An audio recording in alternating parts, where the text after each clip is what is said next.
less than 10 days, I'm going to announce that 500 schools just like this for our children. So we are going to spend about 2,500 crores. ಅಂದರೆ 500 ಶಾಲೆಗಳನ್ನ ಮಕ್ಕಳ ನೀವೇನು ಓದ್ತಾ ಇದ್ದೀರಲ್ಲ ಈಗ ಆ ಶಾಲೆಗಳನ್ನ ಆ ಥರ ಶಾಲೆಗಳ ನಮ್ಮ ಸರ್ಕಾರದಿಂದ ನಾವು ಮಾಡ್ತಾ ಇದೀವಿ. ಯಾಕೆಂದ್ರೆ ಇಲ್ಲಿ ಸವಲತ್ತನ್ನು ಅವರು ಕೊಟ್ಟಿದ್ದಾರೆ, ಅದೇ ರೀತಿ ನಮ್ಮ ಸರ್ಕಾರದಿಂದನೂ ಕೂಡ ಕೊಡಬೇಕು ಅಂತ ಹೇಳಿ ಅದಕ್ಕೆ 2,500 ಕೋಟಿಯನ್ನು ಅದಕ್ಕೆ ಸಪ್ರೇಟ್ ಗ್ರಾಂಟನ್ನು ತಂದು ಅದಕ್ಕೆ ಮಾಡ್ತಕ್ಕಂಥ ವ್ಯವಸ್ಥೆಯನ್ನು ನಾವು ಮಾಡ್ತಾ ಇದ್ದೀನಿ.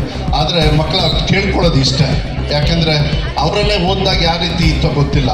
ಇಷ್ಟೊಂದು ಕೋಟ್ಯಾಂತರ ರೂಪಾಯಿನ ನಿಮ್ಮ ಭವಿಷ್ಯಕ್ಕೋಸ್ಕರ ಏನವರು ಹಣವನ್ನು ಕೊಡ್ತಾ ಇದ್ದಾರೆ, ಸರ್ಕಾರಗಳು ಕಾರ್ಯಕ್ರಮಗಳನ್ನು ಕೊಡ್ತಾರೆ. ನಿಮ್ಮಿಂದ ಬೇಡೋದು ಇಷ್ಟೇ, ನಿಮ್ಮ ತಂದೆ ತಾಯಿ, ನಿಮ್ಮ ಗ್ರಾಮದವರು ಇರ್ಬೋದು, ನಿಮ್ಮ ಶಿಕ್ಷಕರು, ನಿಮ್ಮ ಟೀಚರ್ಸು, ಪ್ರಿನ್ಸಿಪಲ್ಲು, ನಿಮ್ಮ ಶಾಲೆ, ನೀವು ಚೆನ್ನಾಗಿ ಮಕ್ಕಳು ಚೆನ್ನಾಗಿ ಓದಬೇಕಷ್ಟೇ.